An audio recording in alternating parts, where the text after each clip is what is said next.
Jamhira mon bandiraɓe sehilaɓe heɗotoɓe radio Jowol Sare hande ko ñalawma altine hawri ko nogas jeegom lewru février hitande ujunnaji ɗiɗi e nogas e nayyi habaruji mon e ɗemgal Pulaar titre uji meɗen ɓurɗi mawnude ko toon to États-Unis puddoɗen ɗum noon ƴeewen kadi oɗo sahaji on hono kamɓe congrès hakkude démocrate e républicain ji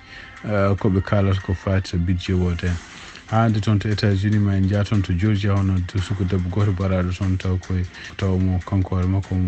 omo yaha omo waɗa sport ɗum noon kadi gueɗe immigration o faati irti toon haala hakkude républicain e démocrate hande toon to États-Unis hono kanko président Joe Biden nder konngol ngol haala wi wonde ko hawnaki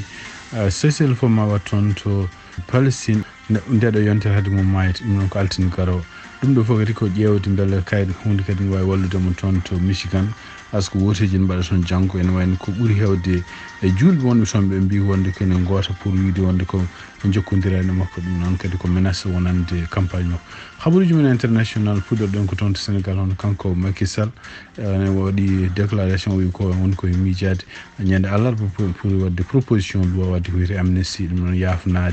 yaafade yimɓe ɓe ganduɗa jeenoɓe manifestation e tuggi hitande ujunnaji ɗiɗi e nogas goo habaruji men manaw en toon to Mauritanie jeeyen kadi seppoji bonɗe toon habaruji men international manaw en toon to Ukraine en wayno kadi men en dutto hono jokkodiral kanko Vladimir Zelensky ngal wadduno e CNN e ƴeewen kadi ko haali hen so tawi États-Unis ballal mum arani toon holno foti yimɓe jogor mayde toon to Ukraine ɗum noon kadi ma en ƴeew kadi hono kanko président France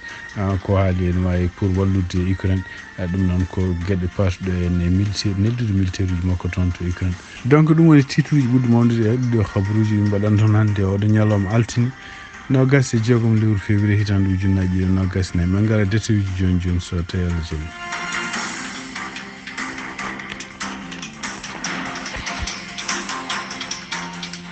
bandiraɓe sehilaɓe heɗotoɓe radio Jowol Sare jaam hiire mum no mbiɗen ni hannde ko altini habaruji meɗen puɗɗorɗen ko toon to États-Unis e ɗum noon e tugnade kadi habaruji gumriɗi toon to Washington ene wayno heddi tan ko balɗe joyi hono kamɓe démocrate e républicain soɓe nandirani famodirde ko fati e budget hono kadi laamu États-Unis ene wayno ko ma uddudami muɗum ko fama ko hono kamɓe républicain je gardugol kanko Mike Johnson ko kamɓe ɓuuri salade e ko fati en budget o no waɗirte budget o noon koɓe namdi hen ene wayno koɓe namdi hen ko gueɗe patuɗe en uddude toon to frontiére uji hakkude États-Unis e leyɗele takkodirɗe muɗum noon koye kono Mexique woni ɗum noon kadi ko gueɗe ɗe ganduɗa en hawnaki ma ruttinɓe kadi e oɗo facture jaɓodirnoɗo taw ko kamɓe yimɓe tato républicain démocrate et indépendance mbanno oɗon proposition yeeyi toon to Sénat wota toon to Sénat kono hono kanko Macky Johnson e yamirore Donald Trump o ɓe caali o wi wonde ko waddata ɗum toon to suudu représentant ji ɗum ɗon noon ene wayno oɗo sa joni wono républicain kañum koye men neno puɗɗo critique demo kanko Mike Johnson et surtout kadi démocrate en surtout kadi aduna o no wurno sibabude oɗon facture ene wonno gueɗe patuɗe ene wallude Ukraine e wallude Israël ko ɗum waɗi donc ɓe keddiri ko balɗe joyi ɗum noon e wayno ko kamɓe démocrate oɗo sa joni eɓe paayi seeɗa pour ɓe ƴewde holko kanko Mike Johnson kadi holko jogori haalde walla hol nanodiral ɓe jogori dañde hakkude mabɓe républicain ji hande toon to États-Unis tugnade kadi habaruji gumriɗi toon to Washington hono kanko dadinoɗo militaire cumnoɗo hoore muɗum toon to yeeso ambassade mo Israël toon to Washington e wayno wiyama sankima ɗum noon o sumi hoore makko toon hanke ɗum noon ko hollama vidéo ji ko kanko hoore makko ari ko ha yeeso damal ngal o waɗi liquide ene hawnaki taw ko essence o yuppe ɓandu makko o huɓɓi jeygol ɗum noon nde huɓɓata jeygol nde o wi wonde ko lebte ɗe o jogori dañde hen muuso ngo no wayni wonani hay feccere e muuso Palestine naɓe jogui oɗo sa joni toon to Gaza sibabude Israël contre Hamas o wi ɗum noon kadi ndew mayata nde kadi ndew sumi hoore makko nde kadi nde jeygol ngol continue ne ruppito e makko nde o wonno koye wullude kadi yo Palestine his donc ene wawi ko woni fof wiyama o maayi toon hande o maayi hande toon to hôpital caggal nde o nawno toon nde ene wayno ko nde cumgu fuɗɗi nde en ko yimɓe jeeyaɓe secret service ko kañumen guiɗi arde makko dartini jeygol ngol haade pompier ji arde kono noon ko pompeji nayi mo hôpital ɗum noon hannde wiya o sankima hande toon to Georgia suka debbo goto en wayno kono yahanno ene waɗa ko sport e nder tawa ene sanki suka debbo en wayno ko neɗɗo gonnoɗo étudiant toon to université gonɗo to Georgia a waɗanno kadi ko fate en doctorat gal en wayno gasnino kono ene wayno ko kadi ko neɗɗo gandaɗo toon no fewi ɗum noon wayno ko tawa komo maayi ko ñande alhamis ɓennuɗo en caggal nde waɗanno sport yalanno ko duuɓi nogas ɗiɗi ko yalti hannde ene wayno ko barɗo feere haw maayo on kadi ko immigré ko jeeyaɗo toon to Venezuela e kadi kañum hoore mum ko joguiɗo caɗele no fewi joguinoɗo caɗele laamu walla joguinoɗo caɗele immigration e duuɓi ɓennuɗi ɗum ɗon noon irti oɗo saa joni haalluji hakkude kamɓe républicain ji e kamɓe démocrate en surtout ko fati immigration kanko Venezuela wiyete ko José Antonio Ibarra yara ko duuɓi nogas jeegom e wayno ko oɗo sadio nomono nangga ene wayno kadi wiyama wonde ken hawneke woni ɓiɗiɗo maayo ɓe e oɗon parc ɗo joni kamɓe républicain ɓen kutoro ɗum kadi wiide wonde ko yimɓe natɓe leydi ɓe ngala kayitaji ɓe ko yimɓe danger wonande population Amérique ɗum noon ene wayno ko wawi wonde fof suko debbo en ko hannde ɓe ndenduno toon waɗande ɗum guenays kamɓe Georgia naɓe surtout to université mo jangganno to en to wiyete université Georgia gonɗo toon to Atlanta hande habaruji men parɗe politique ono kanko Nikki Haley ene wayno ko caggal nde vote ji ɓennuɗi toon to South Carolina du Sud ene wayno ko ɓurnoɗo wonde supporter makko taw ko famille ko mbiyata famille Koch kañum hoore mum ko kañum wonno feere ha hono Donald Trump e nder voteji mum hitande ujunnaji ɗiɗi e sappo e jeego kañum wonno feere ha Donald Trump gañino e kono ne wayno ko duuɓi keddiɗi walla lebbi keddiɗi yiyama wonde ko wel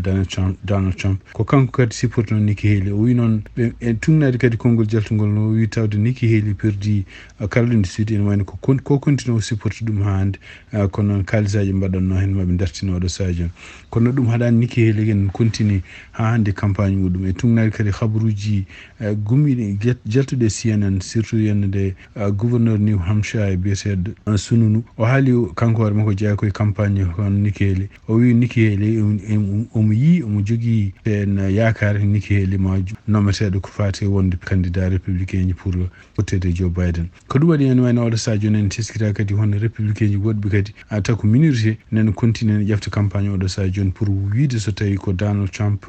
nomayo won candidat taw ko républicain banggue républicain kañumen koye men ma mbad campagne pour ngal yimɓe républicain ji ne gotan Joe Biden ɓeɗon noon en jeeya hen gardi ɗum hono kanko gonnoɗo représentant jeeyaɗo toon to Illinois biyeteɗo Adam Kissinger en woni ko kañum hoore mum jeeyano e ɓeɗo représentant ji jeeyanoɓe jaɓɓe empêche hono Donald Trump ene wayno perdude hen ligguey muɗum ene wayno kanko hoore makko en oɗo sadio no wona toon to Washington koye campagne muɗum woni campagne o winde so tawi ko Donald Trump woni nomaɗo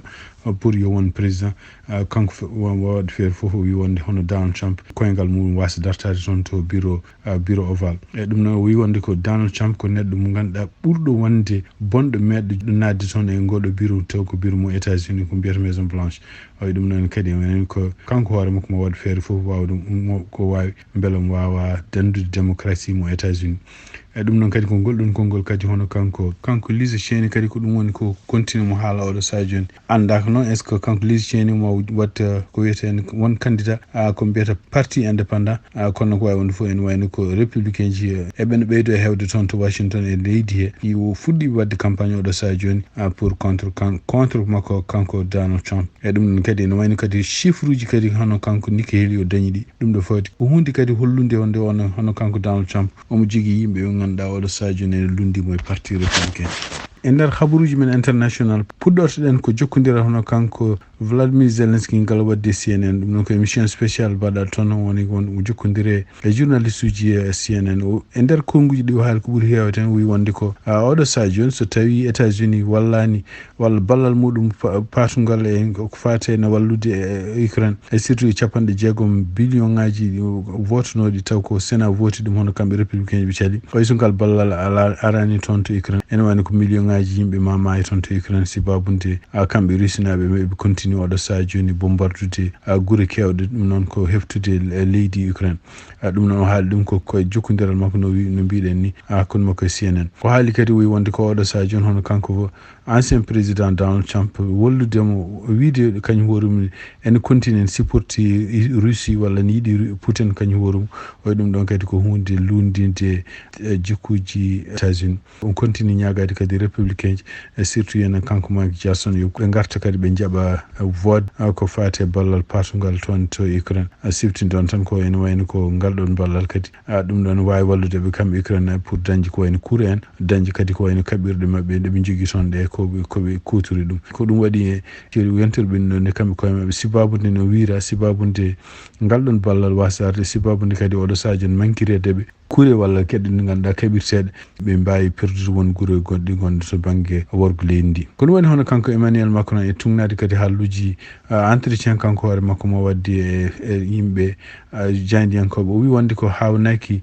France kañum hoore ma ƴewɗo e yesso so tawi ni ne wawi waddude neldude yimɓe muɗum militaire uji haɓeteɓe toon wallude Ukraine ɗum noon kadi ko konngol mo ganduɗa hen kanko hoore makko haali ɗum noon kadi ko firti wonde ko guila ñanden hono kanko Vladimir Putin o haalino wi wonde ko soldateɓe France naaɓe nana toon to Ukraine en kaaɓe kono e wonde kanko Emmanuel Macron o sallinoma ɗum ɗon o wi ɗum ɗon wawa wonde kono e nder konnguɗi jaltude hannde o wi wonde ko hawnaki so hay sindo militaire uji mabɓe neldata toon par ce que e miijo makko o wi Russie wawa ɗalede gagnon oɗo guerre mo woni contre Ukraine ɗum kadi ko konngol Emmanuel Macron habaruji men international hande e tugnade kadi habaruji gumriɗi toon to Washington hono kanko président Joe Biden o e nder konngudi ɗi o ƴefti hannde o wi wonde ko ene ɗamina hono ndeɗo yontere nde mayata ɗum noon ko haadi altine garoɗo o nanodiral ma waɗe toon to Paris walla toon to Doha pour ko fate ne cessez-le-feu waɗe toon to Palestine e oɗo cessez-le-feu noon ko hunde nde ganduɗa henne kamɓe yimɓe haaldoɓe toon kamɓe France kamɓe Égypte e kamɓe Israël e kamɓe Hamas kadi ene wonde kamɓe Qatar ɓe nanodiri e gueɗe kewɗe o wi nanodiral ngal ene wayno ko won ko Hamas namdino gueɗe surtout en hono harde no yo darto complètement o wi ɗum ɗon ko hunde nde ganduɗa hen ɗum fof ma haalo e après kono en woni oɗo saa joni ko Hamas forcete yo wawa jabde ko yo wawa ɗaccude kala prisonnier ji ɗi ganduɗa oɗo saa joni jogui ɗum walla taw won prisonnier ji mayɓe ɓalli mumen artire toon to Israël ɗum waɗi kono kanko Benjamin Netanyahu kanko hoore makko wi wonde ko hay sinno ko ɗum waɗi kamɓe koye mabɓe nanodiral ngal gasi dumunum gasi kamɓe koye mabɓe maɓe continnade toon to Rafa ɗum noon ko hunde nde ganduɗa kamɓe États-Unis oɗo saa joni e opposi ɗum ko ɗum waɗi kamɓe États-Unis e tugnade kadi habaruji gumri to CNN ene ɗamina hono janggo woni woteji toon to Michigan hawnaki ɗiɗon woteji kadi koye surtout ko julɓe ɓurɓe hewde toon doole mbiya wonde ko mbaɗata woteji pour mbiya wonde ko ene wayno jokkodirani e Joe Biden walla jogorani walludemo kanko président Joe Biden ɗum noon ɓuuri ardade ɗum surtout yenne ko représentatif jeeyaɗo toon to Michigan taw ko kañum hoore mum ko origine palestine aji biyata talib donc julɓe hewɓe communauté hewɓe taw ko julɓe nan toon en jogoro wodde janggo ɗum ɗo kadi ko test pour wonande Joe Biden pour faama wonde ko menace wonandemo so tawi wartani changeani position makko surtout no wallirta Israël ni e surtout oɗo guerre gonat toon to Palestine toon to Mauritanie tugnade kadi e ko winda e taqaddumi ene wayno ko seppuji mbaɗino toon to Mauritanie ɗum noon ko seppuji ɗi ko étudiant ji mbanno pour wiide wonde ko ɗaɓɓi gueɗe kewɗe ko fate surtout bourse uji no dokkirte e fate kadi condition ngaji mum e nder seppuji ɗi noon tugnade kadi ha hande habaru gumiɗo taqaddumi ene wayno ko police yanino mabɓe werle mabɓe bomboji lacrymogène walla grenade uji lacrymogène e ɗum ɗon noon mbi wonde ko sukaɓe ɗiɗi ene wayno fadɗiɓe hen ala mayɗo hen kono ene wayno ko ɗum ɗo fof ko sibabude noɓe mbiri ni no police yanire mabɓe ni ene wayno ko hutorima gaz uji lacrymogène ɗum ɗon kadi pour sarde yimɓe e ɗum ɗon kadi waɗi yimɓe gañiɓe hen no fewi hande tugnade e oɗo article bindaɗo toon to taqaddum hande toon to Sénégal e tugnade kadi ko winda hen taw ko windi ɗum ko Figaro International hono kanko Macky Sall e nder jokkodiral ngal wonno hande non seulement ene wayno ko ɓuuri hewde yimɓe arnoɓe toon jokkodirde ko yimɓe ganduɗa hen ɓurɓe ɓadade parti gonɗo e pouvoir kono e nder caggal ndew fayi yehi toon to wiyete jaam ñaaƴo o haali kadi wi wonde ko mawɗo yettin hawnaki ñande alarba garoɗo en ko wiyete proposition pour wiide wadde amnesty toon to Sénégal. Amnesty noon firti ko yiɗi yaafade walla yimɓe jeenoɓe manifestation ngaji bannoɗe hakkude hitande ujunnaji ɗi nogas go hitande ujunnaji ɗi nogas nayyi ɗum ɗo fof beele ne mbawa yaafede o wi ɗum ɗo fof kadi ma wallu kawrital gongal pongal wonde toon to Sénégal. E nder konngol ɗi o haali kadi wi ko kanko hoore makko omo ɗamini mo wiyatu laamu ngu ko adi 2 avril kono mo yiɗi kadi woteji taw ne mbawi waɗede hakkude juin et juillet ɗum noon andaka taw so tawi woteji mbaɗete ko juin et juillet hol jogoro wonde e laamu hakkude avril e mois de juin wawi wonde fof ene wayno ko kanko hoore makko wi wonde ko dialogue mo namdi yo waɗe on kaldigal ngal ɗum ɗo fof ko beele ne wawa dañede consensus nanodiral pour wonde ko fati o holno woteji ɗi mbaɗirta e holno mbaɗata ɗum kadi ko kanko Macky Sall haali ɗum. Cakkittortoɗen habaruji men ko toon to Mauritanie e tunnade kadi e ko journal biyeteɗo taqaddumi hande windi ene wayno ko ɓeɗo takkanoɓe ko kañumen mbaɗi sababu ha hono biyeteɗo Choufi donc Choufi wulla chaine sankare muɗum ɗum noon ma won hitande joni ene wayno ɓe garini toon to tribunal toon hande ɗum noon ko hande oɗon ñalawma altine gargol mabɓe noon ene wayno ko kullol wonani toon ɗum woni waɗi dadiɓe kewɓe tarima tribunal o pour rende hoto yimɓe